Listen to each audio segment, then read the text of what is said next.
Kita beralih ke informasi berikutnya. Di usianya yang masih cukup muda, pria bernama Agung kini mulai menapaki kancah politik dengan mencalonkan dirinya sebagai calon kepala desa, Desa Berkat, Kecamatan SP Padang, Kabupaten Oki. Agung Wijaya, pemuda kelahiran tahun 1996, merupakan putra asli daerah Kabupaten Ogan Komering Ilir, Sumatera Selatan. Di usianya yang masih cukup muda, pria ini mulai menapaki kancah politik dengan mencalonkan diri sebagai calon kepala desa, Desa Berkat, Kecamatan SP Padang, Kabupaten Oki.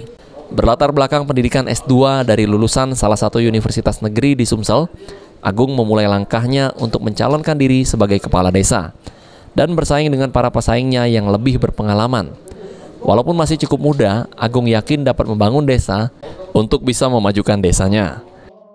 Ini saya seorang pemuda ingin membuktikan bahwa seorang pemuda itu bisa berkarya untuk membangun desa. Oke, mungkin Mas sejauh ini kan lawannya kan sudah berpengalaman. Ya. Mungkin gimana? Pede nggak?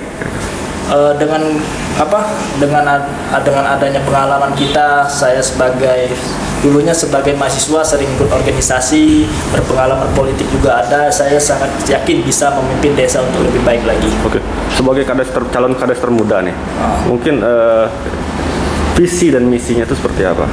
Visi dan misi saya sebagai calon kades di Desa Berkat ini, yang pertama itu mewujudkan masyarakat Desa Berkat yang maju, religius, adil, dan merata. Karena saat ini melihat kondisi Desa Berkat yang belum bisa dikatakan majulah saat ini.